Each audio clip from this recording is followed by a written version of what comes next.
Olá, seja muito bem-vindo ao HNT TV, o podcast do site Hipernotícias aqui de Cuiabá, Mato Grosso, no centro geodésico da América do Sul e o ponto equidistante entre o Atlântico e o Pacífico.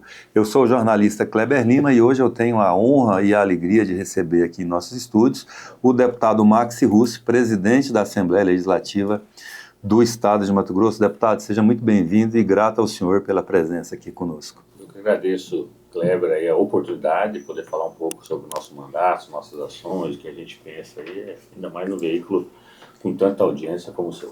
Deputado, o senhor está no primeiro ano, né, do mandato de presidente da Assembleia. Antes o senhor foi primeiro secretário. O que muda de substancial de primeiro secretário para presidente?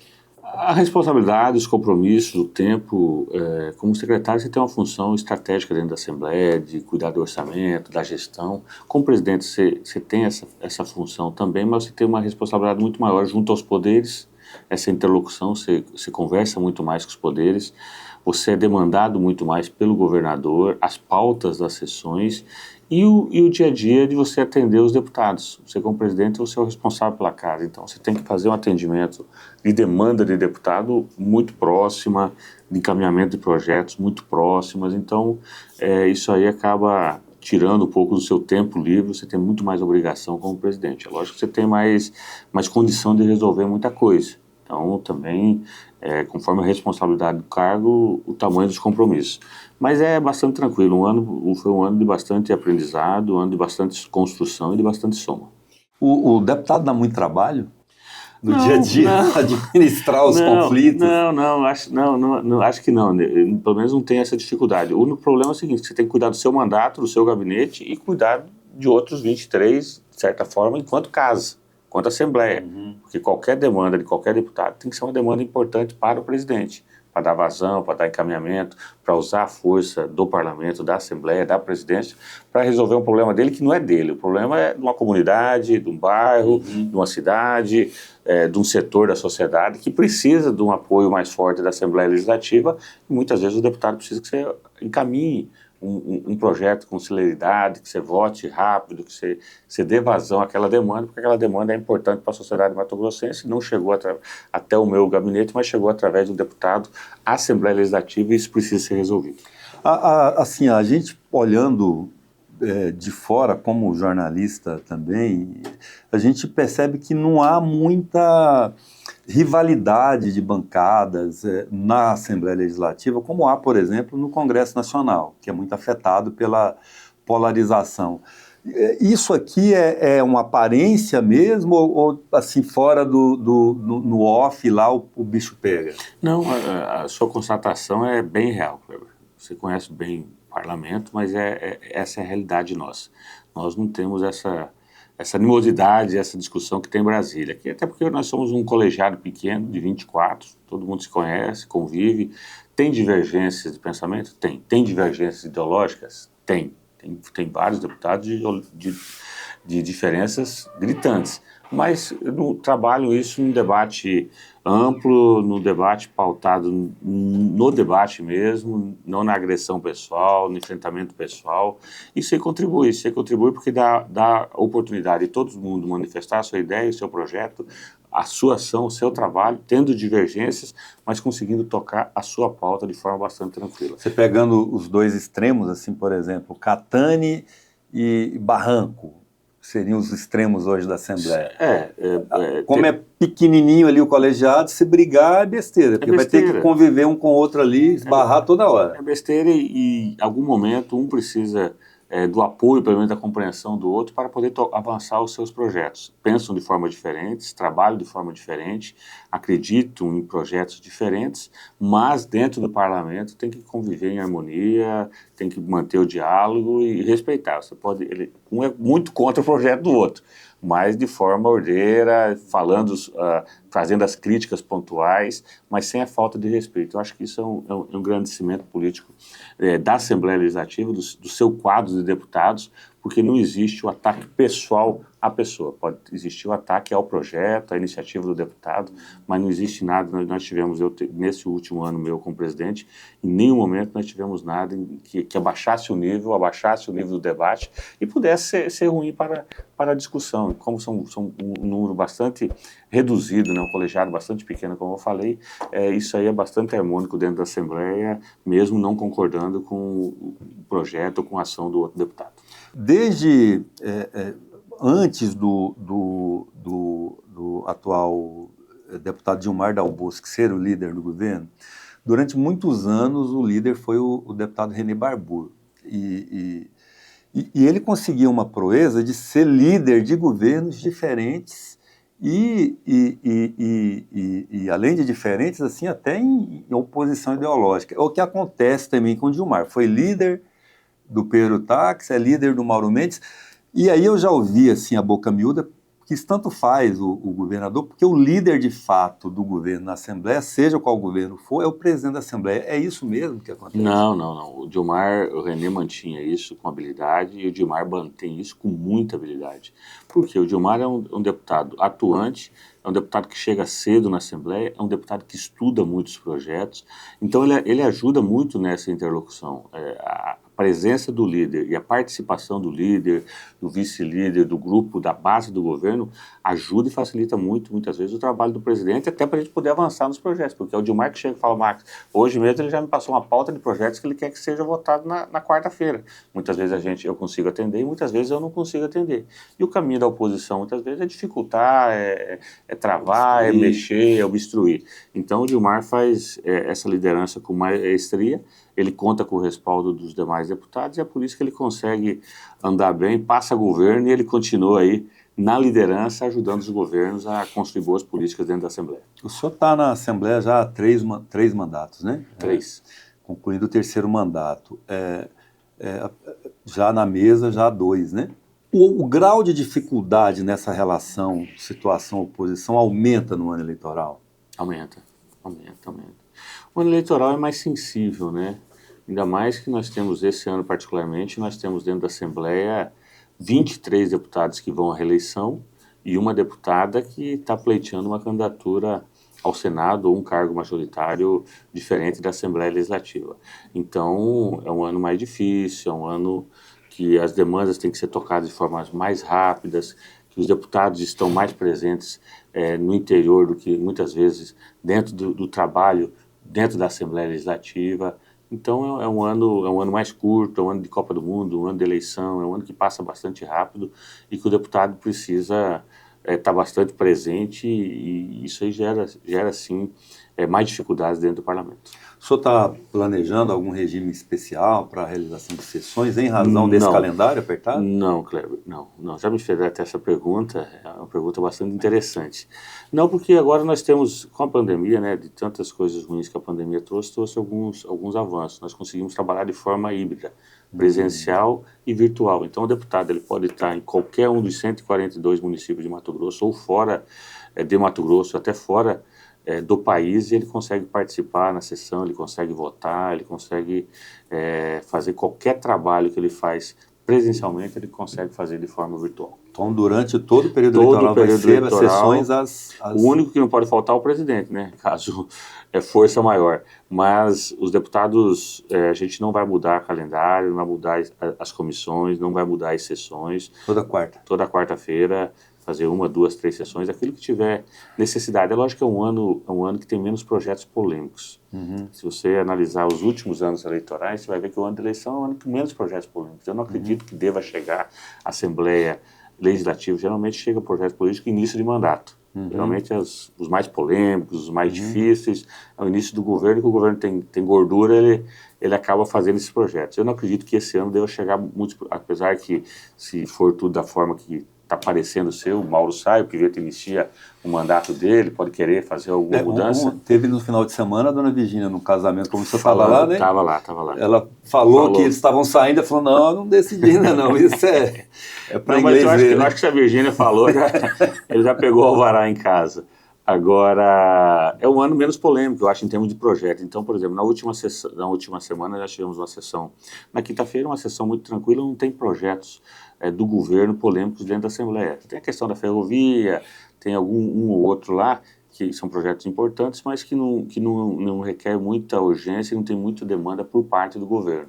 Então, eu acho que esse ano, por esse viés aí, nós teremos sessões mais tranquilas dentro do parlamento. Assim, o senhor como presidente da Assembleia, eu imagino assim, que um deputado, o senhor, por exemplo, eleito primeiro mandato, veio de Jaciara para cá, o senhor tinha alguns projetos que eram um compromisso de campanha que o senhor fez com a sua região, né? Sim. Como presidente da Assembleia, a impressão que eu tenho é que o senhor deve ter um olhar mais para o desenvolvimento do Estado, um olhar mais institucional, né? Nessa dimensão do interesse maior do Estado, como é que é a visão hoje do Maxi Russi? O que é Mato Grosso e o que Mato Grosso precisa daqui para frente? É perfeita a sua análise da visão que a gente tem. Você, como presidente da Assembleia, aí voltando àquela pergunta anterior, você atende todos os deputados e, consequentemente, todas as regiões. Você tem que pensar o nosso Estado, porque você tem uma responsabilidade muito grande como presidente da Assembleia, de encaminhar os projetos do governo, de encaminhar os projetos dos poderes, de fazer essa interlocução, e qualquer debate mais aprofundado passa pela Assembleia Legislativa. Eu vejo o Mato Grosso que está crescendo, que vai crescer muito nos próximos anos, que tem um potencial gigante.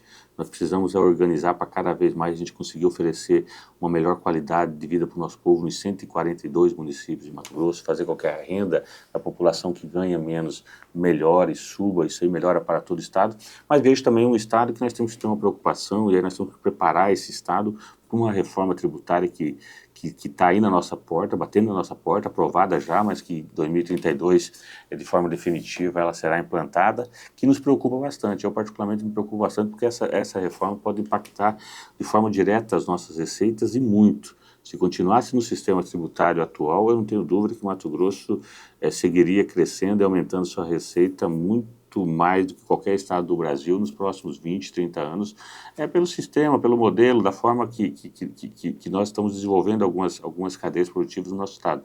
Por exemplo, só uma usina, só um investimento que foi feito no etanol de milho no nosso estado, essa empresa, não vou falar aqui, ela gerou esse ano passado 1,3 bi de receita extra, que se esse milho saísse de Mato Grosso in natura, geraria 98 milhões de fetável, ou seja, nós ganhamos 1,2 bi a mais, industrializando, gerando um emprego de melhor qualidade, aproveitando melhor os produtos, deixando isso dentro do estado de Mato Grosso. Então nós íamos seguir esse caminho ia trazer muitos benefícios. Agora, com a reforma tributária, isso me preocupa um pouco, é uma preocupação que nós temos que ter com o nosso estado.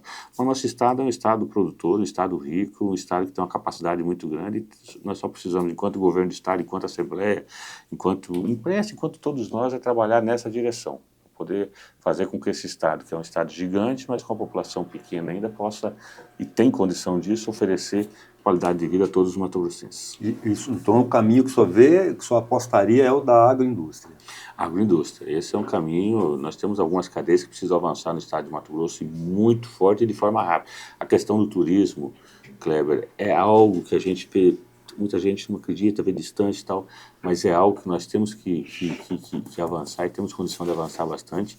Mas a questão da agroindústria é algo presente no nosso estado, pela produção que nós temos, pela capacidade que a gente tem de matéria-prima, de energia, de todo esse potencial de cada vez mais industrializar o nosso produto e levar industrializado para outros estados e para outros países. E tem política pública sendo produzida para incentivar essas cadeias? Na questão do etanol de milho foi feita, foi aprovado na Assembleia. Isso aí, é lógico que muito do interesse empresarial, da visão empresarial, porque também o empresário também não vai produzir onde não tem matéria-prima, mão de obra, energia, mínimo de condições. O Mato Grosso oferece muito disso. O Estado precisa não atrapalhar, ajudar a dar condição, e isso a gente aprovou alguma legislação que fortaleceu bastante essa cadeia, dando condição de tirar o material com um imposto mais barato, não internamente, porque a gente não consegue consumir aquilo que a gente produz, mas poder exportar, levar para fora, para outros estados, com uma alíquota diferente, fazer com que outros estados consumam aquilo que a gente vem produzindo e industrializando dentro do estado de Mato Grosso. Deputado, até agora, sabe, acabou de sair, eu acho que hoje, segunda-feira, um dado do CAGED de que Mato Grosso foi o campeão de geração de emprego do Brasil, né? A impressão que eu tenho é que a gente importa muita mão de obra também, né? Você pega ali, o senhor falou de usina de etanol de milho, ali naquela região no Mutum, da Impasa, né? Isso ali. Ali você vai ali, você só tem maranhense, paraense, poucos mato-grossenses mesmo.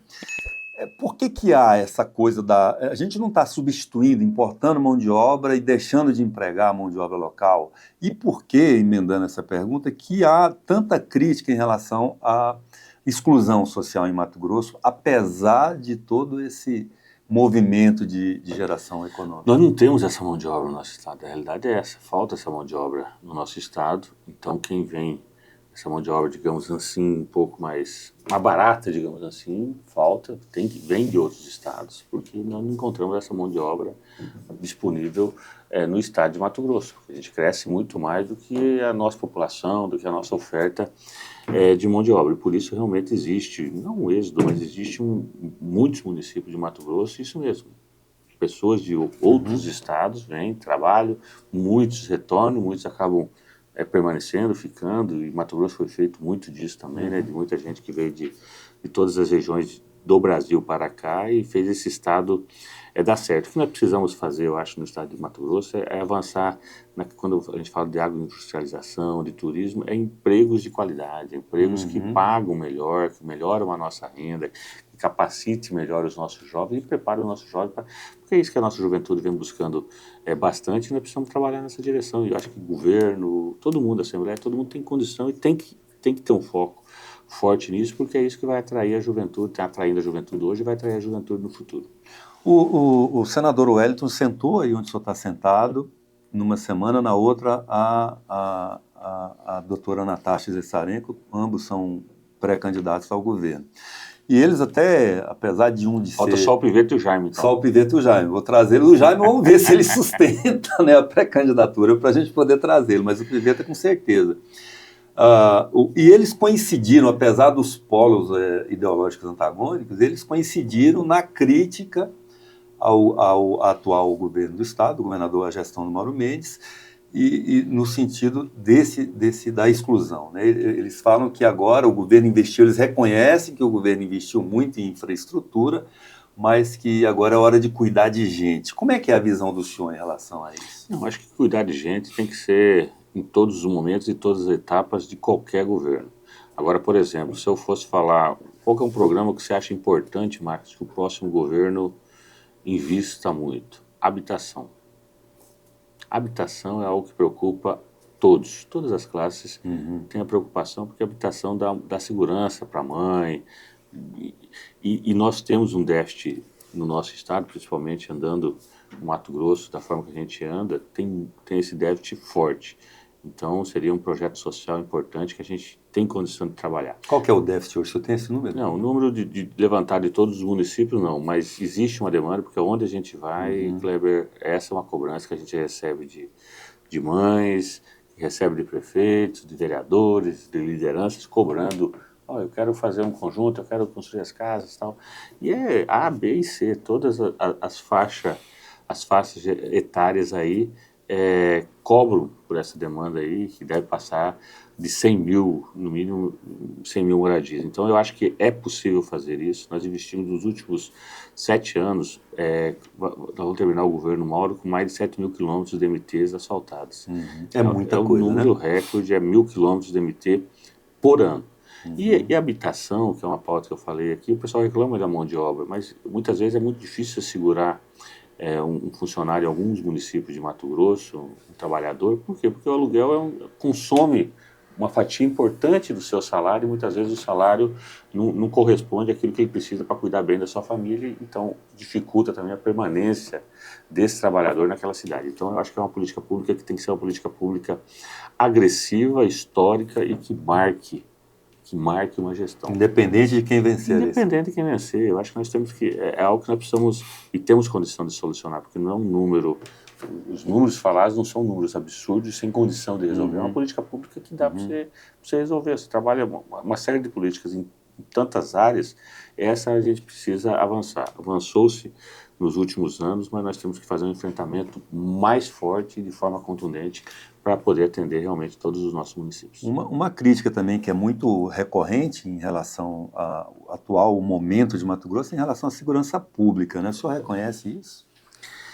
Esse é o problema brasileiro, né? A questão das facções cresceram muitos em Mato Grosso, em todos os municípios tem o problema da facção, mas no Brasil todo tem esse problema, é algo que precisa ser combatido. Nós temos alguns problemas ainda maiores no nosso estado, questão de feminicídio e outros problemas que envolvem não só a segurança, mas envolvem a segurança pública e tem sido crítico, mas as forças de segurança nós têm trabalhado bastante, têm resolvido os casos. Você não vê um caso, por exemplo, um assassinato, por exemplo, que não é resolvido. Todos, a Polícia Civil junto com a Polícia Militar resolve, acham quem for. Você vê os casos mais emblemáticos, advogados, de pessoas, passa aí 2 meses, 3 meses, 4 meses, quando vê, resolve. Então acho que se pegar um índice de quanto por cento é solucionado, eu ouso falar que mais de 90% é solucionado. Então mostra uma efetividade, investimento em tecnologia, investimento em investigação, investimento em tudo.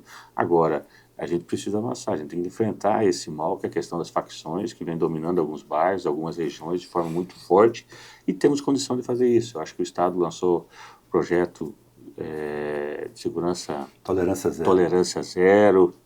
Tem feito alguns enfrentamentos, mas nós precisamos todo mundo junto trabalhar forte nessa política, Ministério Público, Tribunal de Justiça, imprensa, Assembleia, governo, todo mundo, porque realmente é algo que preocupa toda a sociedade. Dentro da segurança tem um tema em particular que chama muita atenção, que é o feminicídio. O senhor, inclusive, já tem alguma atuação nessa área também, Tenho né? leis, tenho debates, tenho vários projetos, e é algo que nos entristece bastante, porque você trabalha as políticas públicas, você trabalha os projetos, você trabalha as ações, você tenta descobrir como que você pode ajudar nesse enfrentamento e parece que muitas vezes você está de braço amarrado porque não diminui. Você vê um outro incidente muito triste, você vê uma outra mulher sendo vítima. Então, realmente é algo que preocupa bastante, não só o deputado Marcos, mas toda a Assembleia, uma boa a imprensa, o governo, e a gente não está conseguindo vencer esses números, que são os números muito negativos para o nosso estado.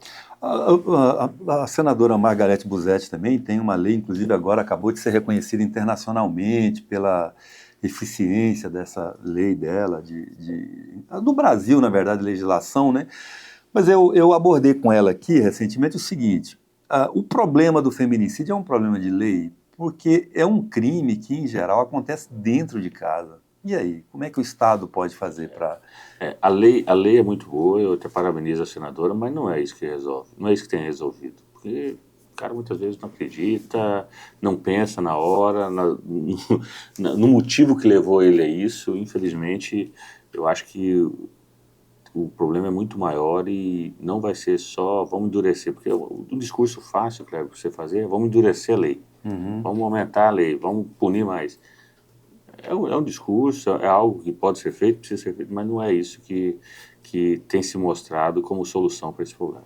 Tá, ainda em relação ao governo, eu estou abordando isso, o senhor, pela relevância do cargo que o senhor ocupa, e porque também esse é um ano eleitoral, né? E o senhor está no centro de todas as articulações. Todo mundo que vai falar de alguma articulação para esse ano fala do nome do Max Russo. Pô, isso é bom, hein? É bom, né? É bom, por um lado.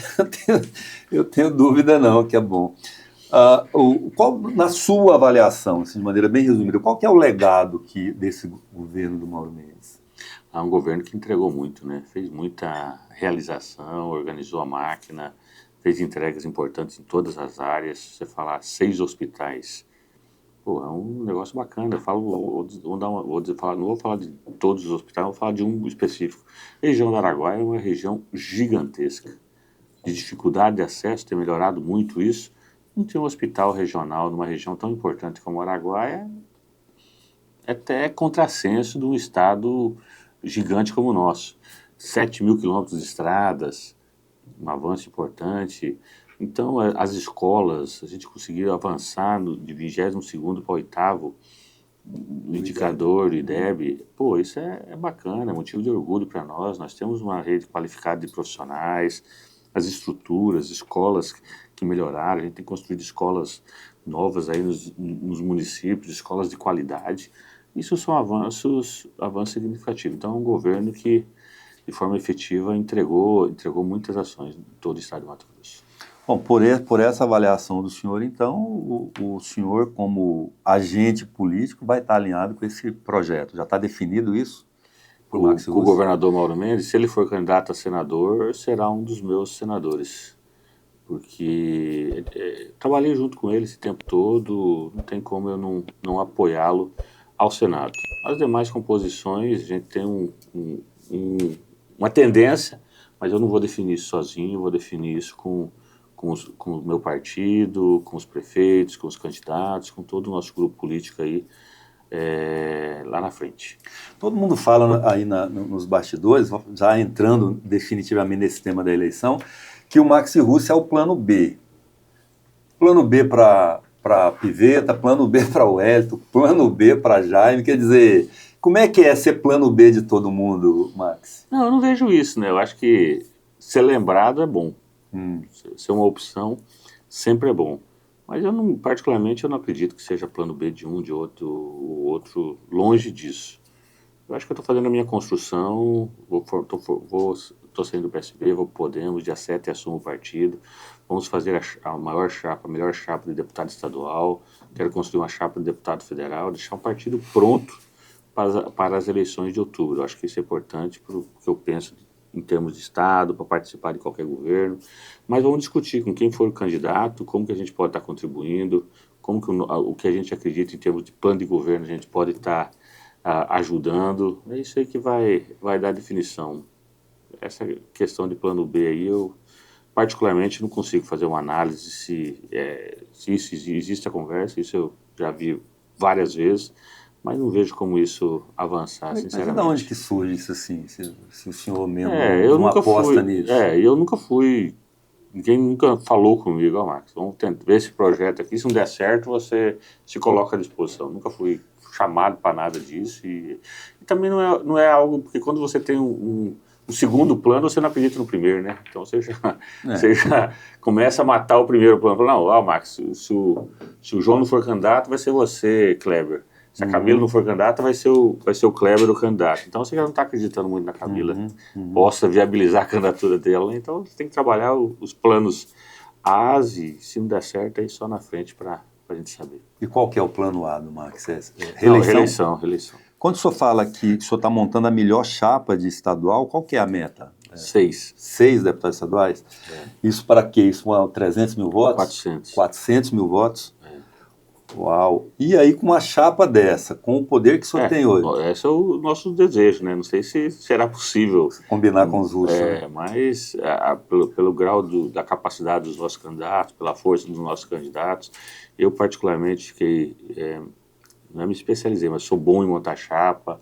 Então nós temos uma boa construção partidária até esse momento. Lógico que nós temos aí 40 dias até o fechamento da janela, muita coisa pode mudar. Você pode perder, pode ganhar, porque alguns candidatos a gente vê que está constando em 3, 4, 5 listas, porque todo mundo está conversando com todo mundo, ouvindo, vendo, analisando, e é natural, você vai disputar dentro de uma coligação, você precisa ter uma chapa que tenha bons candidatos, mas que você seja um dos mais fortes para você eleger. Então todo mundo está fazendo essas continhas, essas análises, que é um momento importante para isso, mas nós temos uma boa construção que eu acredito que a gente vai atingir os 400 mil votos.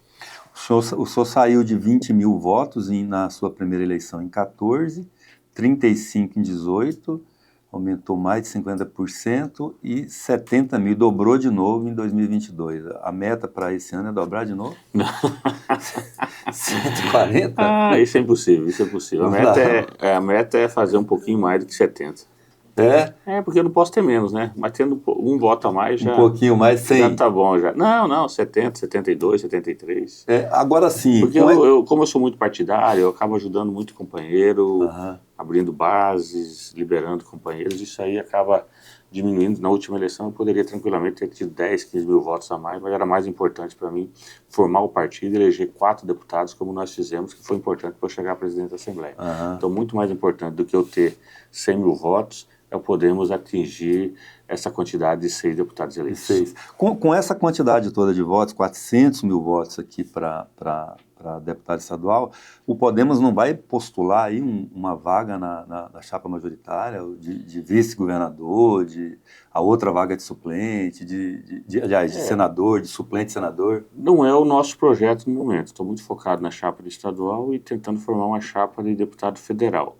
Mas é lógico que a força do Podemos, os nomes que nós temos dentro do partido, nós temos condição de ter candidato a vice, de ter candidato à suplência, nós temos muito bons quadros para oferecer a qualquer um dos candidatos. É lógico que a gente não vai se oferecer, digamos assim, mas a gente vai fazer esse debate. Quem quiser ter o apoio do Podemos, lógico, se você oferecer uma oportunidade de fazer parte de um projeto majoritário, a chance de ter esse apoio vai ser muito maior. Quantos deputados atuais de mandato o senhor vai ter no Podemos disputando a reeleição? Eu e mais 2. Só? Só. E o restante é tudo novato? É tendência. Os outros 3 que o senhor acredita que elege? É. E para federal, como é que está essa articulação? A chapa de federal é mais difícil, né? É uma chapa que você tem que ter, digamos, 250 mil votos. Então não é uma chapa fácil de ser montada. Existem muitos convites, vários nomes já colocados, e essa é uma chapa que a gente está trabalhando, mas o Podemos, tendo 400 mil votos para estadual, é quase certo que vai fazer 200 mil votos para federal, que é o que dá a possibilidade de nós termos um deputado federal, pelo menos, eleito pelo partido. Essa sua saída do PSB, qual foi o motivo? Foi meramente ideológico? No seu caso, o senhor acredita que essa dimensão ideológica atrapalharia o seu desempenho eleitoral? Essa decisão não foi uma decisão exclusiva do deputado Marcos, foi uma decisão de grupo, porque os meus apoiadores, prefeitos, lideranças, me cobraram isso. E pela dimensão ideológica. Pensando num projeto majoritário, num projeto de futuro, e fazer essa construção. E eu saio do PSB de cabeça erguida, o PSB sempre me deu muita liberdade aqui, muito tranquilo na condução, não tenho nenhuma reclamação deles, eu tenho certeza que eles não têm nenhuma minha. E o Podemos também é um partido leve, é um partido que não tem prefeito no estado, é um partido que dá para a gente fazer uma grande construção dentro do estado de Mato Grosso. Partido de centro-direita, um partido com um trabalho bom em todo o Brasil, não tem problema de escândalo, não tem nada que manche o trabalho do Podemos no nosso país e também em Mato Grosso. Então a gente vai para esse desafio, para essa nova construção, atendendo muito mais o grupo político que entendeu que esse momento era importante a gente dar essa guinada aí, que seria importante para o futuro. O senhor já está definido para presidente da República? Tem que definir quem que vai ser os candidatos, né? Ainda a gente não tem uma clareza de quem serão os candidatos. Eu acho que depois do fechamento das janelas, aí a gente vai ter condição de ver mais ou menos o cenário real das candidaturas a presidente. O senhor acredita na viabilização, na força política do Flávio Bolsonaro para disputar a eleição? Acredito. Acho que deve ser ele, a tendência é essa? Deve ser ele. Eu acho que a polarização continua e a gente deve ter uma disputa, provavelmente uma disputa entre Flávio e Lula no segundo turno.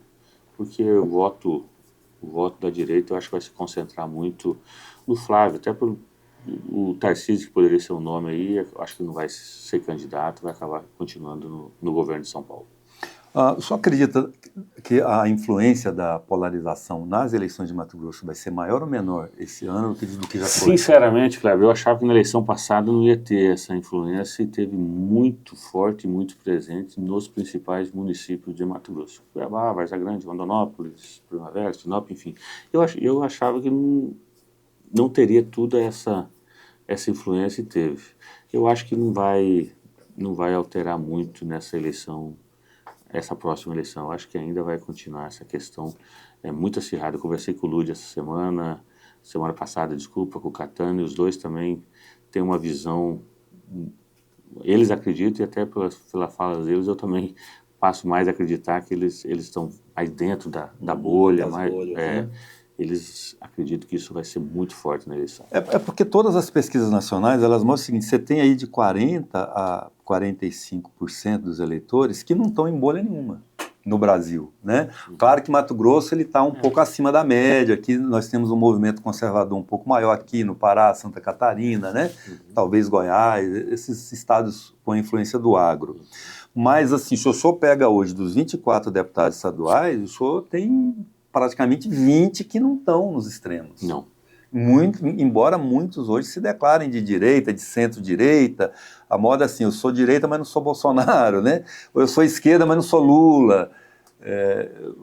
Por isso que eu insisto na pergunta assim, o senhor, por exemplo, o senhor já perdeu algum voto como candidato a deputado estadual na eleição passada por estar no PSB? Não acredito nisso. Eu penso que não vai interferir nas eleições. Algumas campanhas sim, mas na grande maioria não interfere na eleição legislativa. Mas eu acho que na eleição majoritária interfere. Eu acho que isso aí acaba influenciando, principalmente as eleições majoritárias, eu acho que tem uma influência muito grande. Então, se você me falar, Max, se você ficasse no PSB, você teria dificuldade de eleger deputado? Particularmente, acho que não. E elegeria mais quantas vezes Deus deixasse e eu trabalhasse para isso. Mas um projeto maior, Na chapa, né? um projeto maior para um governo, para um Senado, eu acho que eu teria mais dificuldade de construir. É uma característica do nosso estado, se você pegar as últimas 4, 5, 6 eleições, você vê que existe uma dificuldade e parece que essa dificuldade está aumentando. Tanto que assim, a gente nunca elegeu um governador de esquerda aqui, né? O mais progressista foi o Bezerra, né? O Dante também. O Dante também. Mas não tinha tinha esquerda e direita, mas não tinha essa polarização que se acentuou e se construiu com o Bolsonaro, né? Na verdade, o Padre Pombo também, né? Para quem lembra, que você lembra, Guilherme? É verdade, 82. Padre Pombo. O Padre Pombo era o mais guerrilheiro de todos. A Guinel só conhecia Corumbá. Eu perguntei para o senhor há pouco qual seria o legado que o senhor acredita que o governador Mauro Mendes deixaria. Eu vou trazer isso para o senhor. Qual que é o legado que o Max Russi pretende deixar como presidente da Assembleia Legislativa? Um presidente aberto, de uma gestão que agora ganhou pelo 3º ano o selo diamante, transparente, de uma gestão que atende, uma gestão que é preocupada com os anseios de Mato Grosso, de seus 142 municípios, e que quando chega uma demanda a gente trabalha para resolver. Alguém que gosta do que faz, gosta da boa política, que acredita muito em Mato Grosso, e a gente tem eu procurei fazer muito isso no ano passado, a gente conseguiu avançar em impostos ao servidor. Pela primeira vez ele teve um aumento acima da inflação. Ponto alguma coisa, né? Mas alguns criticam, é pouco e tal, mas foi a primeira vez que nós conseguimos isso, avançamos. A Assembleia foi muito fundamental, foi importantíssima nesse trabalho. Então atuamos em defesa do servidor. Olha a questão dos produtores rurais, do agro, que é forte, a questão da moratória da soja também. Acabou a moratória, um trabalho forte, o projeto de lei lá do Catani, com a aprovação dos deputados, com 13, 14 assinaturas, que conseguimos também resolver. Então, são 2 setores importantes, de projetos importantes, que a Assembleia Legislativa tocou, digamos assim, nesse primeiro ano de mandato e deu solução para 2 segmentos importantes do nosso Estado, que é a questão dos servidores públicos e a questão do agronegócio. E assim, todas as pautas da indústria, a gente tem priorizado dentro da Assembleia, do comércio, todas que chegam lá, a gente tem procurado dar vazão, atender, resolver e fazer com que isso traga resultado positivo para o nosso Estado.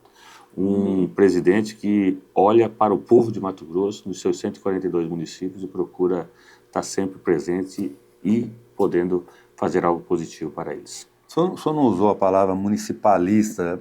O senhor não gosta de rótulo? O senhor acha que a palavra está meio gasta? Como é que... Se você pegar o trabalho particular do deputado Max, eu falei com o presidente, aí você falar com o deputado. Eu sou um deputado municipalista, um deputado do social, um deputado da causa animal, um deputado preocupado com as agentes de saúde, um deputado que cria uma Câmara setorial para discutir as pequenas e médias empresas do nosso estado, um deputado que tem uma CST da saúde indígena, que é uma coisa importante, e estamos trabalhando a pauta da enfermagem também. Então, um deputado que, se você pegar em qualquer segmento, praticamente todas as áreas do nosso estado, tem uma sua atuação do deputado Marcos, ou seja, através de um projeto de lei, ou seja, através de uma indicação, ou seja, através de uma emenda, faz chegar. E o municipalismo, os problemas do nosso estado estão nos municípios, as soluções também. Nós temos que trabalhar cada vez mais próximos, juntos, até porque eu passei pela Câmara, passei pela Prefeitura, eu sei onde fica o problema, como que a gente pode resolver, e é no município. Cada vez mais o estado precisa estar presente nos municípios, para que a gente, melhorando as cidades, a gente melhore a vida de toda a nossa população. Aliás, o senhor me deu aqui uma oportunidade de mencionar o nome da sua esposa, né, a Andréa, que é prefeita lá de Jaciara. Uma boa prefeita. Reeleita, né? 80%. Tanto que é reeleita, tão boa que foi reeleita. E que também já foi cogitada na imprensa como uma possível candidata a vice. Como é que está isso?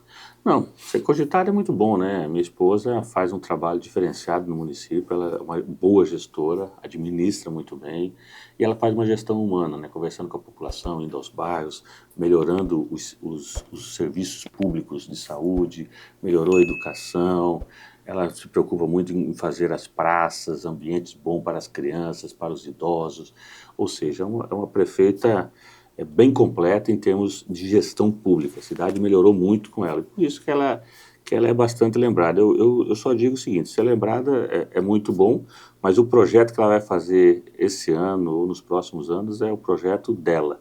Eu não opino nem para sim, nem para não. Só digo o seguinte, o que você fizer, eu tô junto, 100% junto, porque ela sempre foi 100% junto comigo nos meus projetos e pela capacidade dela. Então, é uma decisão dela, teve algumas sondagens, eu acho que até pelo que ela representa enquanto uma prefeita bem avaliada, uma mulher forte de representatividade e que faz um bom mandato no município importante do nosso estado.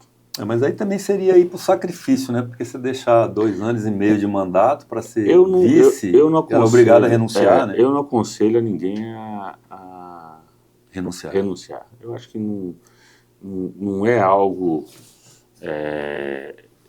que eu aconselharia a qualquer prefeito. Eu não sou contra, eu acho que cada um tem livre-arbítrio de fazer. Eu vejo alguns renunciarem para disputar os mandatos. Mas eu não aconselho, eu acho que 2 anos de mandato na prefeitura são importantes, a não ser que você tenha um projeto que você vá para uma missão muito maior para poder ajudar muito mais o estado, a sua região, o seu município. Eu acho que a renúncia não é o melhor caminho.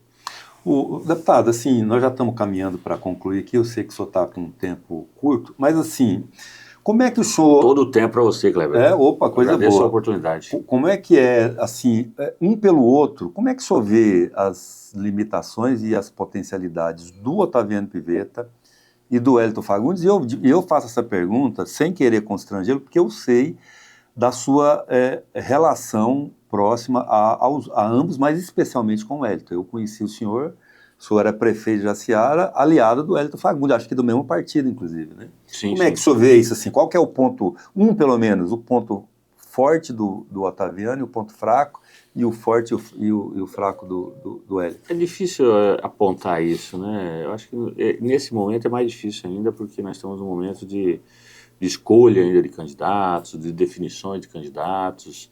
Eu acho que para projetos futuros, eu acho que o Wellington, de forma positiva, lidera a pesquisa, já disputou a eleição, tem vários mandatos como deputado, senador, conhece... Tem mais traquejo político.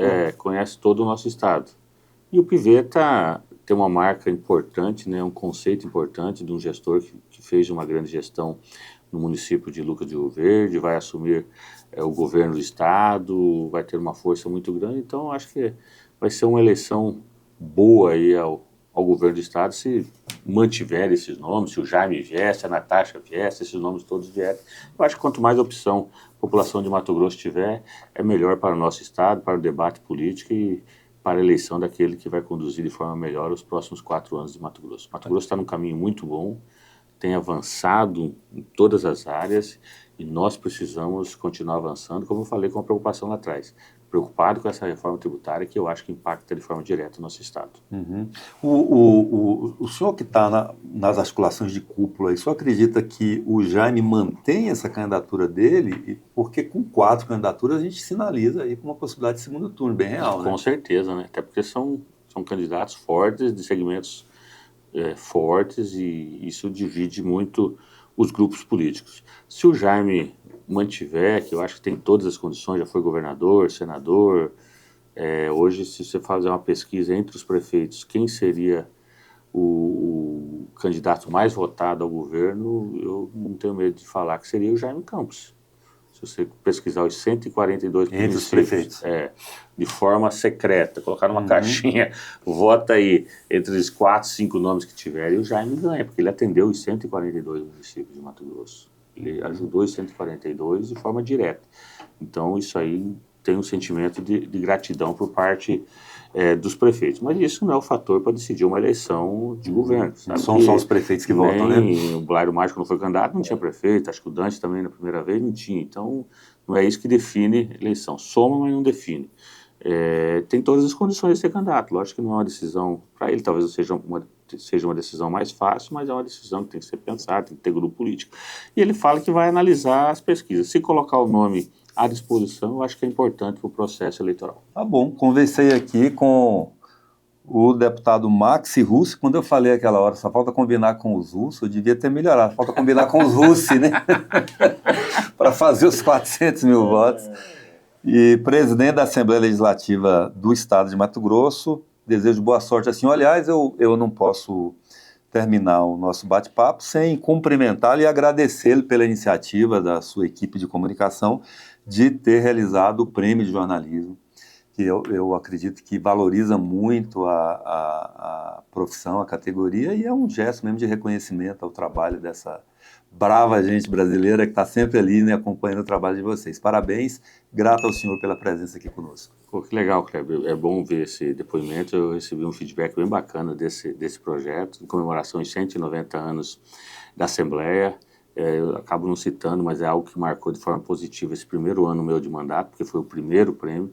Nós vamos novamente fazer o segundo esse ano, em virtude do sucesso, da participação de toda a imprensa. Prego batida e ponta virada? Ponta virada, queremos até melhorar. Parem as máquinas aí, um furo, porque o secretário ainda não sabia, disse que ia pleitear. Não, já pode, já em primeira mão, então, dou essa notícia para você, em virtude até do seu reconhecimento, e porque realmente teve um feedback, teve um alcance muito grande. Então, foi importante para o Parlamento Estadual e bastante bacana. Então, a gente quer fazer esse ano, melhorar ainda mais, porque sempre a gente precisa ir avançando, melhorando, pegando as ideias, aperfeiçoando.